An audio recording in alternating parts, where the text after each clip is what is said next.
So I've recently become aware of the financial hardship and psychological distress that recoupment of separation pay from VA compensation has been on veterans, to include myself.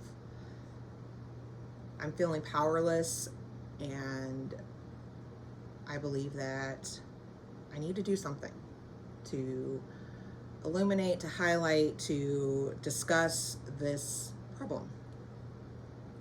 So I decided to make a video which is going to talk about what separation recoupment is, how it is handled, and what has been done for veterans who are being affected. I do have a lot of notes, so if I keep looking down, that's why. I'm a little nervous making this video. I haven't made a video in a long time, but I'm gonna go ahead and just keep it conversational, I guess, and as real as I possibly can. During this video, I'm also going to share a little bit about my recent experience, which is still continuing due to this policy. I'm Christina Herr, and I'm an Air Force veteran. Over 72,000 veterans experienced recoupment of voluntary or involuntary separation pay from their VA compensation payment, totaling $1.4 billion refunded to DFAS from 2013 to 2020, according to a 2022 RAND research report. This report was requested by Congress, partially in response to a letter, a 2015 letter written by Virginia Democratic Senator Mark R. Warner. He wrote this letter to the Department of Veterans Affairs and Department of Defense. Here's a quote from part of his letter. Multiple constituents have reached out to my office for help on this matter after applying for and receiving disability retirement benefits, only to learn that they will not receive payments under their separation pay or until their separation pay has been completely recouped by the federal government.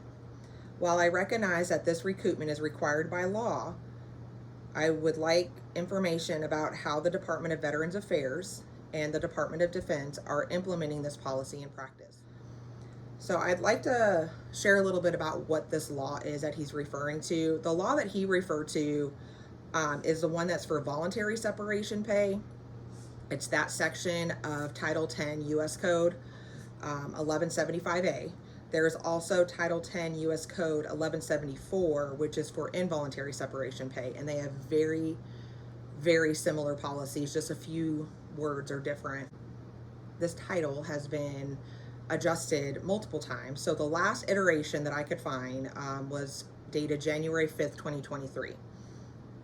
So for voluntary separation pay, it talks about, quote, there shall be deducted from such disability compensation an amount in such schedule of monthly installments as the secretary concerned shall specify, until the total amount deducted from such disability compensation is equal to the total amount of voluntary separation so paid, less the amount of federal income taxes withheld from such pay.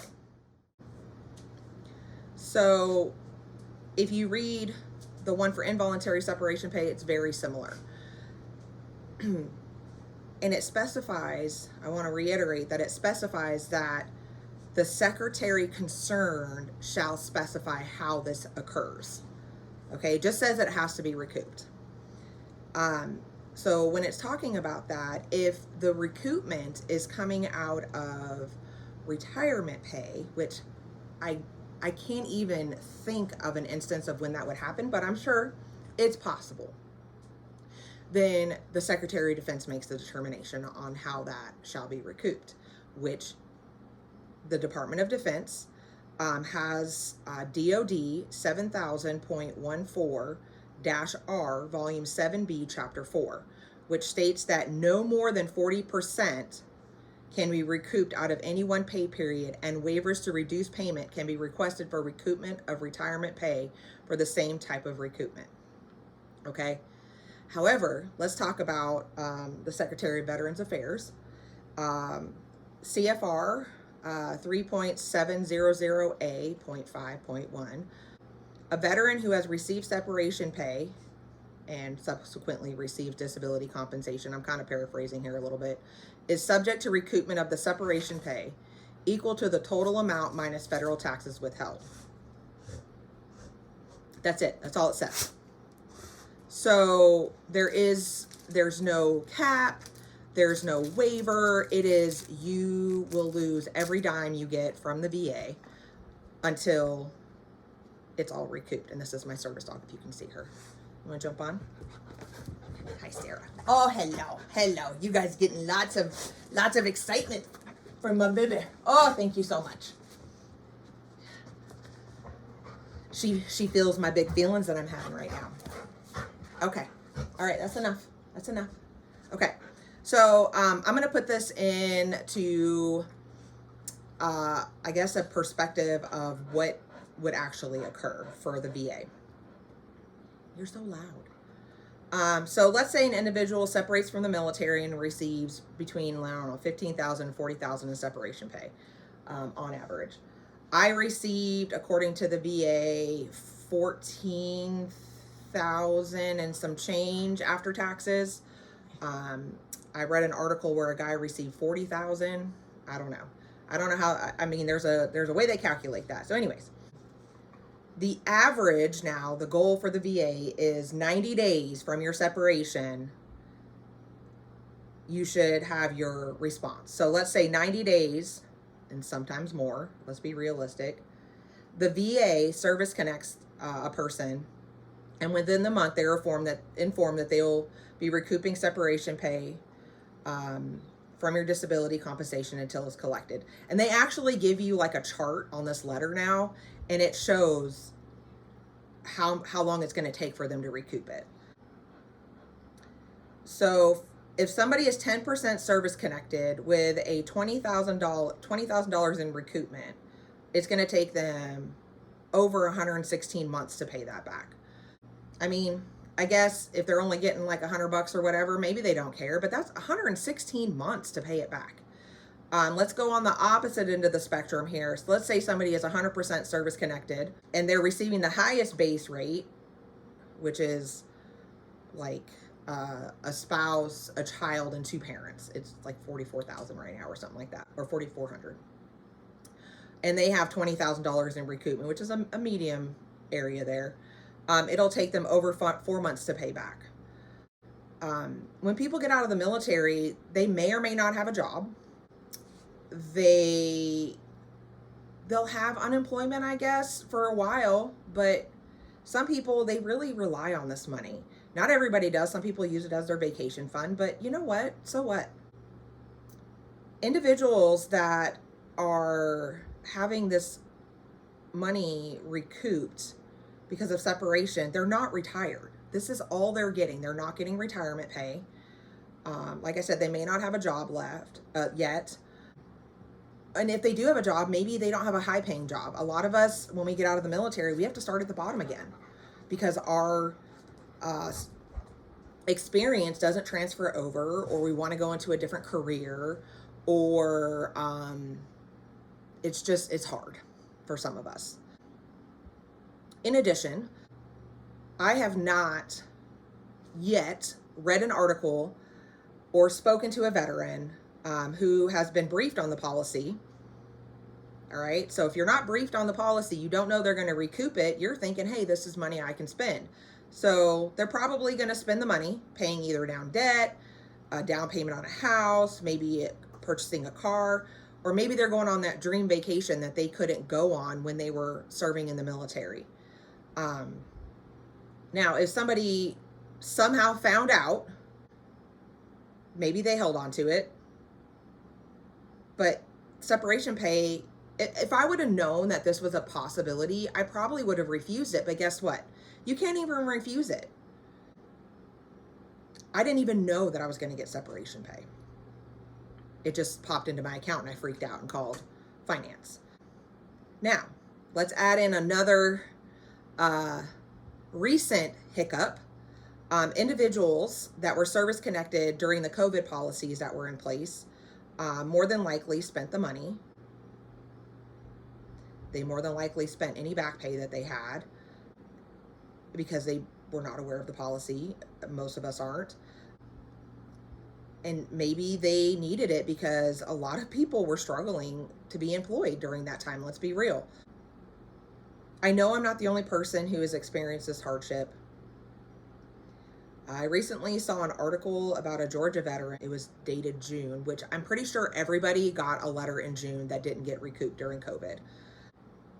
He's fighting with the VA, and he was actually able to get a higher level review. I didn't get that far with the VA, and I'll tell a little bit about that in the future of this video. However, I don't know the outcome of the review. I did reach out to the author of the news article to see if he has any information on the outcome, and if I find out the outcome, I guess I'll find a way to tell you guys. So I do want to share a little bit about my experience. June 1st, the Department of Veterans Affairs sent me a letter about recoupment. And this is what, word for word, this letter says. This letter is being sent to you to address separation pay that was not previously withheld. We are proposing, let me highlight that, proposing to reduce your compensation for withholding separation pay. VA regulations require us to withhold separation pay. Further down the letter a little bit, after all of their hoop-de-doo form letter stuff, which I'm pretty sure most of this was a form letter as well, quote, you have due process rights. Due process means we must tell you of our proposed action and give you 60 days to respond before we can make a final decision. Quote, you can submit evidence showing that we should not make this change. That is all that they say on what you need to submit to tell them why they shouldn't do this to you, right? Right. And then they give you the little grid on there and it tells you that you're not going to get paid for however many months or whatever, right? So I did submit a letter outlining a financial hardship based on debt waiver requirements that I found in their own regulations. So why do I have a financial hardship? Well, I'm 80% permanent total unemployable. I don't know how that works, but that's what they have me rated as. I have been unemployed for a while now. I'll go into that a little bit later. I'm also a single parent to a 14-year-old daughter. I am going to be without, when I wrote this, I'll be without income for 4 months. That is my only income. I went through their guidance, and it says, things that they take into consideration, right? How wealthy your family is. They take into consideration if you are in a relationship or potentially will be in a relationship. I'm not kidding. This stuff is in their regulation. So I talked about all of that. I haven't been in a relationship since my divorce, partially because of my disability, or probably a lot because of my disability. Let me be honest. I don't foresee myself being in a relationship, especially one where I'm cohabitating and sharing income. Okay. My family is not well off by any means. There's no potential for me getting some windfall lottery or whatever. So I wrote all of that in there.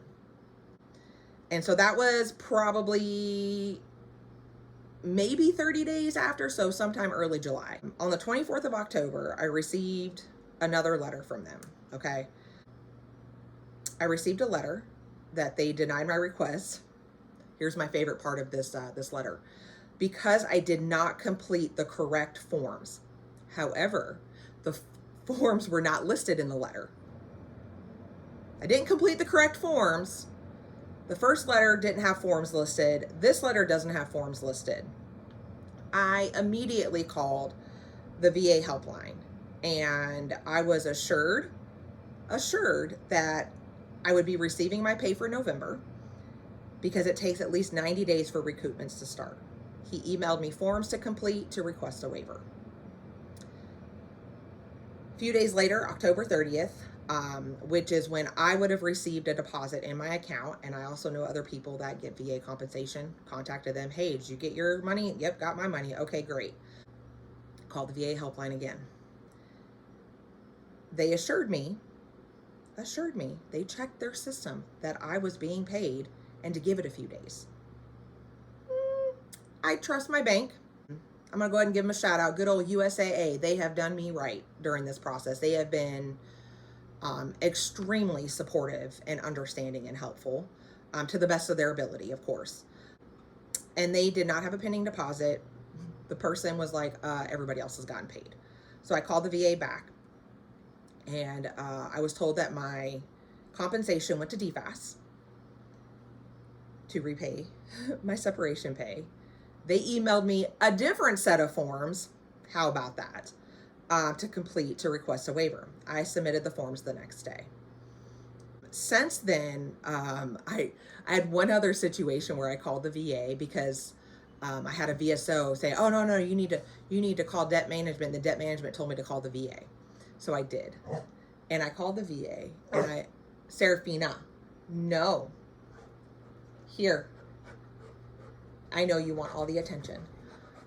So I don't know if you guys know this. I'm going to share this with you. I spent like 45 minutes on the phone with this person, and I had asked to speak to a supervisor or a manager or a claims person. And they said that they were waiting for somebody and they were going to try to help me in the meantime. And then after they realized they couldn't help me, they're like, yeah, I can't help you. And I'm like, well, I was waiting to talk to a manager. And they're like, there is no such thing as a claims, whatever I called it. I can't remember right now. I thought you were talking about a VA legal specialist, which is what I am. So apparently the people that you talk to when you call the helpline, their official title is VA legal specialist. And she was very upset with me that I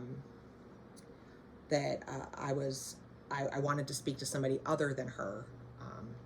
And she said a whole lot of other not so professional things to me. Anyways, I just thought you guys would like to know that little tidbit. When I did talk to debt management, let me say this too, they let me know, the second debt management person I talked to, because everybody's going to refer you to debt management. It's not a debt. The guy from debt management says this is not processed as a debt. We can't even see it. We are calling it internally in the VA a recoupment of a gift. Okay, so it's not a debt. Okay. On the 6th of January, I finally received the VA's response to, mind you, I've been getting recouped this entire time. And quote, this is the only thing on this letter that is not their normal form stuff on there. The application is unclear of what is being claimed. No appeal can be provided for separation recoupment. So I don't know how that guy got higher level review, but good on him. And I really hope that I find out what happened with his situation. So I have learned a lot about recoupment. I have the experiences that I have had in the military and after my military service. I have learned to look up stuff myself and to advocate for myself, because there have been too many failures from other people. So every veteran service officer and VA social worker has told me that it's a debt, and to call debt management and to get payment options or whatever. And it's not, it cannot be waived. It is not a debt. And there is no process, even though every person that I've talked to about the VA helpline, those VA legal specialists have asserted and been very adamant that if I just fill out these forms, that there's a process. There is not a process, as my letter from January 6th says. So as of today, I'm going to talk about the good stuff first. I've been very fortunate despite everything going on. November, December, and January's rent was paid by Wounded Warrior Project. They also gave me money for food for December. Project Canine Services purchased food for my service dog for 1 month. One of my adult daughters purchased food for my service dog for 1 month, and my mom purchased food for my service dog for 1 month. So that's wonderful. Animal Care Services here in San Antonio provided food for my cats for I think it lasted about 2 months. They just brought me a big old bag of food, and they brought me some litter. However, I am 3 months behind in my electric bill, water bill, and my credit payments, and in debt to my brother for paying my overdue cell phone bill. I need a cell phone. I can't communicate my need for assistance if I don't have a way to communicate with these agencies. I don't know how I'm going to pay for February's rent right now or February's bills. I have been denied financial assistance by one nonprofit. Their reason was they're inundated, which, of course, Christmas time is probably the worst time to have financial issues. So they're inundated. And then I have 3 applications in that I'm waiting on. They've been in since, 2 of them have been in since since November. And then one of them I just did because I just found out about it a few weeks ago. More than likely, I'm going to have to file for bankruptcy because my credit accounts will all be in collections by March, which will be when I receive my first full compensation payment again. So if you've listened to this video so far, especially for those folks out there that, I don't want to say judgmental, but you question everything, and you're concerned about how I let my life get here. So let me explain why I was not prepared for this situation. I'm going to give you 3 points. Number 1, I was unaware of the policy in the beginning, okay?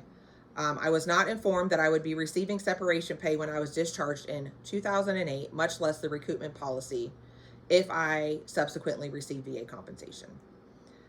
2, I did not receive VA compensation until May 26, 2020, when recoupments were paused due to the COVID policies. When I got my letter saying, hey, we need to recoup this, but we can't recoup it until after COVID, of course I panicked, right? Oh my God, what am I gonna do? Right? Should I hold on to my back pay? Like, what do I do? I spoke with the VSO, and I was told that I would be able to arrange payment plan based on financial means once recoupments resumed. The reason for the delay in me getting VA compensation is I like to call it an unbelievable or unfathomable 13-year story, and it's not important to this topic, but maybe I'll make a video about it one day because it was a crazy WTF ride, let me tell you. Lastly, so my 3rd point is I expected that my classification as unemployable would be temporary.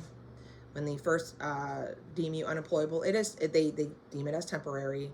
But not only did the VA deem it as temporary, I, in my mind, was like, okay, it's temporary. I'm gonna do the work, and I'm gonna be okay. I'm gonna get a job. But unfortunately, my specific challenges with PTSD conflicts with current employment environment norms. That's the best way that I can put it without diving really deep in it. No one really wants to hire someone, especially a veteran that's asking for accommodations for PTSD, which I want accommodations to protect myself. I guess I'm kind of classified as an unstable veteran. Gotta love that stigma. This situation, everything has a purpose or whatever in your life. That's how I believe. This situation and what has occurred after my PTSD situation specifically, and employment, it influenced the topic that I chose for my PhD dissertation, because it's something that I don't understand it. I don't understand how there are some people with PTSD that can adjust great, and then there are some that can't adjust great in the work center specifically. So anyways, couldn't finish my PhD due to financial hardship. I was actually in the dissertation phase when that happened, so that's another kick in the pants for me right before or right when all this was happening. Foreseeing that there was the potential that I may not be able to go into a traditional work environment, I even attempted to start a business, and a lot of my back pay from the VA, the menial amount that I got from them, went to starting a business, but of course I was starting a business during COVID, and did not succeed. I guess I just, either I'm not a great entrepreneur, or what I was selling people didn't want. I don't know, whatever. There are a lot of factors and situations that contributed to my setbacks with my PTSD over the last few years. That's a story for another time. During this process, one of my most frustrating experiences is whenever I talk to somebody about it, I'm trying to get resources, understand the process, see what can be done. And honestly, not just for myself, but so I can tell others. This seems to be a trend in my life. The biggest thing that frustrates me is like, this shouldn't be happening. That's what everybody tells me. This shouldn't be happening. Something needs to be done. I can't do anything to help you, but something needs to be done. Okay. So that's one of the reasons why I'm making this video, because something needs to be done. And this is about all I feel like I can do. But also I found out during my research that a Democratic representative from Arizona, Ruben Gallego, has introduced twice a Restore Veterans Compensation Act. So he did it in 2022 and he did it in 2023. Let me read to you the purpose of this act. To amend Title 10, United States Code, to eliminate the recoupment of separation pay, special separation benefits, and voluntary separation incentive payments from members of the armed forces who subsequently receive disability compensation under laws administered by the Department of Veterans Affairs, and to impose limitations on the authority of the Secretary of Defense to recoup such pay from members who subsequently receive military, retired, or retainer pay. Now, they're only talking about, the way they word this, it's very confusing to me, but essentially they want to get rid of this policy of recoupment. Currently, the only type of separation pay that is not recouped is disability separation pay. So in 2022, it was immediately referred to the Committee on Armed Services and the Committee on Veterans Affairs by the Speaker, and nothing else. That was the last thing that it showed. In 2023, it was referred to the same people on the first day it was introduced. And then a month later, they're like, oh, wait a minute. They didn't do anything with it last time, I'm assuming. I don't know why they did this, but that's what I'm going to assume. About a little less than a month later, it was referred to the Subcommittee on Disability Assistance and Memorial Affairs. So,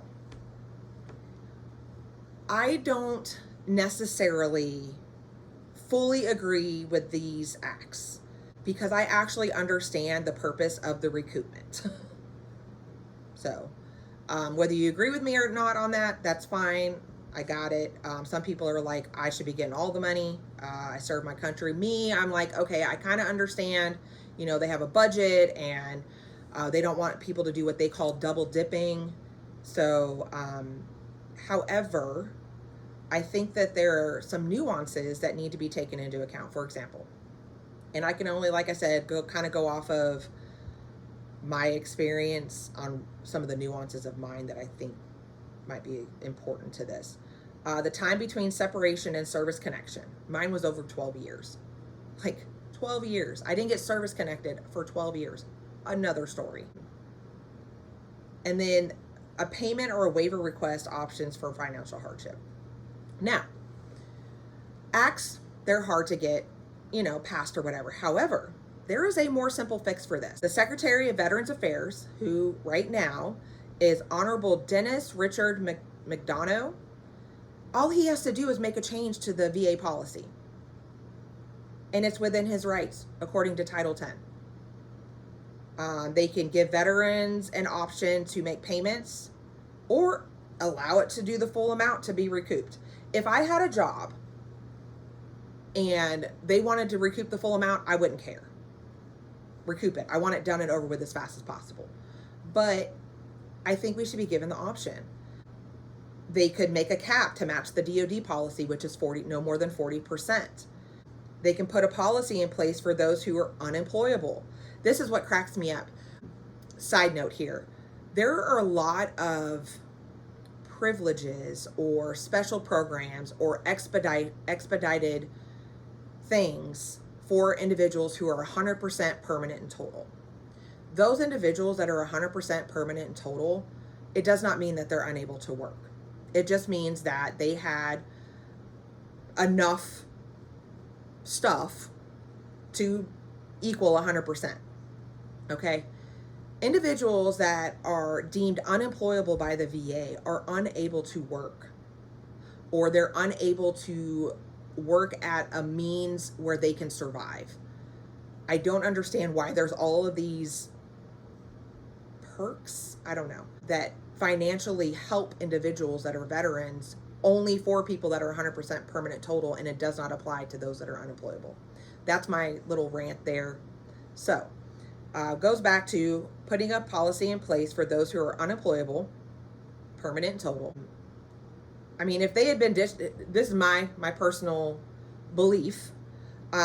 If they had been discharged under a more appropriate disability separation, which if they are really not able to work, they should have been separated for disability. Whole other video I can go into on the way that the military does people dirty for separations. Often they've actually been schwacked for it. Their separation pay would not be recouped. But in the meantime, what I would like, and honestly what I'm demanding, and I don't even know if I have the right to demand, but I feel like I have the right to demand on behalf of all veterans who receive separation pay, whether it's voluntary or involuntary, service members need to be fully informed of the policy before receiving the separation pay. Fully informed. Like, why is there not like maybe there is now, but when I got out in 2008, like I said, I didn't even know. And this other article that I read, the guy didn't know either. So he says, I'm going to take his word. Also, VA and VA legal specialists and VSOs need to stop in misinforming veterans that they can make payments or get a waiver if there's financial hardship. You can't. It does not exist. There is no policy for it. Wasted hours being misinformed. And not only the time suck was the way that they spoke to me and treated me was horrible. Horrible. Not down for it.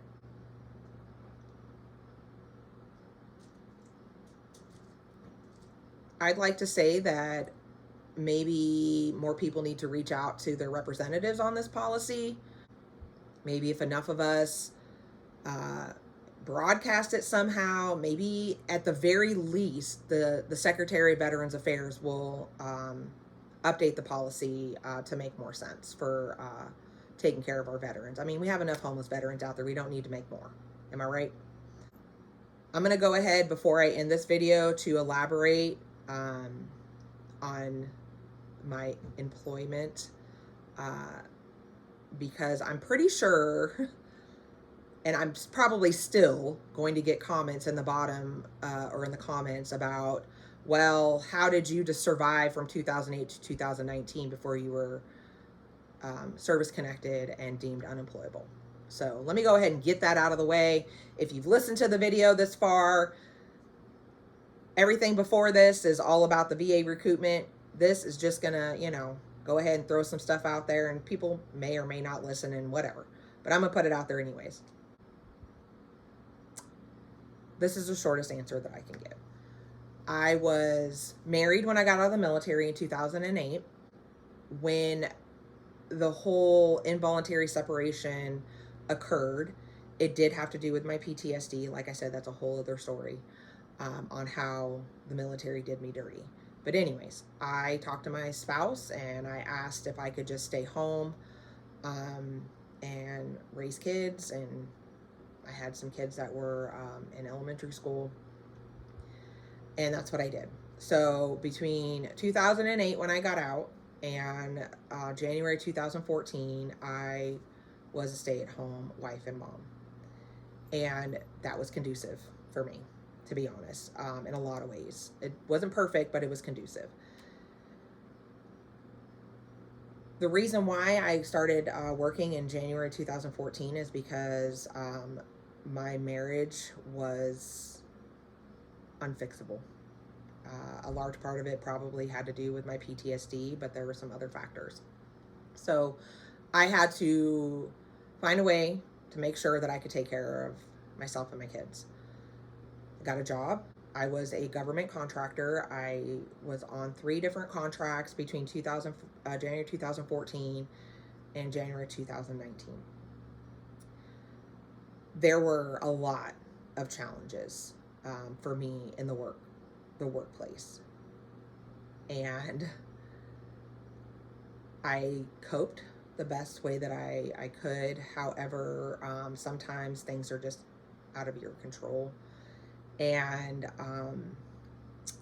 luckily for me, I'm going to say this, luckily for me, I was working in a special operations command, and they tend to be a little bit more tolerant of some things, especially if you are bringing some stuff to the table. Okay, so the crap that they had to put up with me, this is the way I'm going to put it, the crap they had to put up with me was heavily balanced out by what I brought to the table.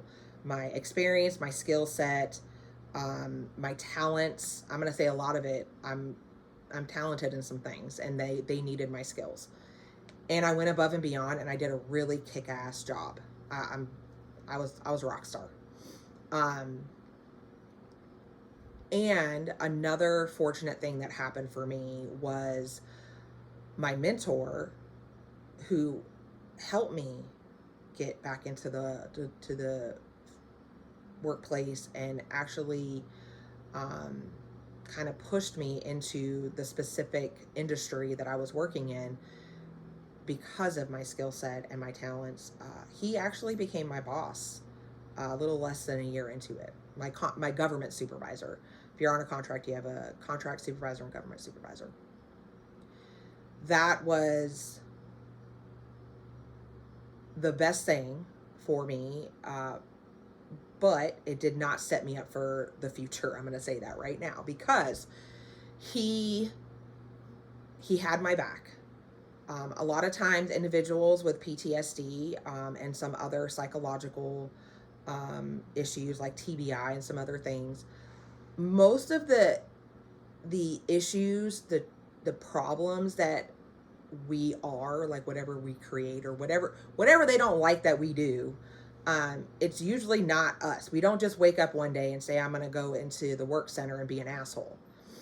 It's usually other people and their bad behavior or their personal issue with you, or passive aggressiveness or even aggressiveness. I've had people be out and out aggressive with me at work.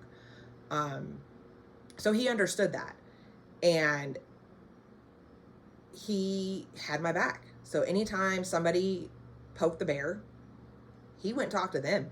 I mean, he talked to me about my behavior too, but he went and talked to them and says, hey, that's not cool. People that went behind his back and tried to get me fired, he put the kibosh on it. He's like, nope, not going to happen. He also held me accountable. He's like, you need to get help. And I did. So that was somewhat helpful, but it did not prepare me for what was going to come next. So I thought I was good, and I needed to be closer to family. I was really missing being near my family. My brother had been asking me to move to Texas for a long time, and so I moved to Texas. I did a little part-time job for a while, like 3 months maybe. Sometimes I wish I would have never left it, but I needed money.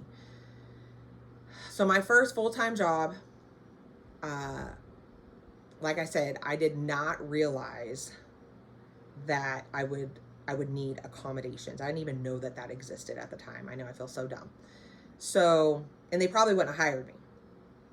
I was actually, even though my job description said otherwise, they headhunted me and hired me because they had so many issues with their employees on this specific contract. So they wanted me to go in and be like, hey, why are we having such high turnover? Why are we having so much conflict?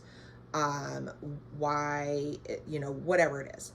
So I went in there, and within the 6 weeks, I was there 6 weeks. Within the 6 weeks that I was there, actually within the first 2 weeks, my medication had been increased because it was such a toxic environment. My supervisor went on vacation. My contract supervisor went on vacation within the after 2 weeks. And before she left, I let her know what was happening and how it was specifically affecting me. My government supervisor told him as well, but he had been avoidant of all of this the entire time, so it didn't change for me. So after 6 weeks, during the 6 weeks, I reached out to the acting supervisor, let them know what was happening with one of the employees and how they were behaving towards me, and what my behavior, which is a consequence of theirs, was happening. And I was like, I need help. Something needs to be done. I've tried everything. I've tried every coping mechanism. I've tried every conflict management tactic. I have tried everything. And instead of helping me, this individual unethically investigated me. And I got put on administrative leave after he investigated me until my contract supervisor came back from vacation. She called me in under false pretenses, told me everything that he had said and he had reported. He admitted in the meeting that he lied about everything, and I still was terminated. And that was hard for me. So that situation, it really affected my progress, and it affected me very, very deeply psychologically. And then, shortly after, COVID happened, and it's just a lot of stuff has happened since then. So I just want people to know that, I'm a great worker. I have lots of skills, lots of talents. I'm a good worker. It's one of the things that I talk to people about that frustrates me as well is everything gets put on the person with the psychological issue. Everything. Well, you're the problem. No, we're not always the problem. I have excellent skills. I have been through DBT, which is dialectical behavioral therapy, and I rock those skills. I have CBT skills. I have so many skills, and I am highly effective at them. And I'm not the only one that says it. I'm highly effective at them. The problem is when it comes to a psychological disability specifically, it's always interpersonal issues that create the problem. And that is a two-person problem. So no matter how well you are on your own, it's still, your brain chemistry has changed. And unfortunately, for what they call these invisible wounds, it's not as acceptable to ask for accommodations. It's not like they can just throw a ramp in for a wheelchair or something like that. This requires buy-in from everybody to provide those accommodations. So I'm going to go an accommodation that I asked for when I started looking for work again, trying to get employed. One of the accommodations I asked for was the ability to walk away from conflict. That shouldn't even be a thing. Anybody should be able to walk away from conflict, but I wanted it listed as an accommodation because it would protect me. Because one of the reasons that was cited in my investigation was I walked away from conflict, and that was the person deemed it inappropriate, even though our contract had us teaching conflict management, and that's actually on the list of things that we teach.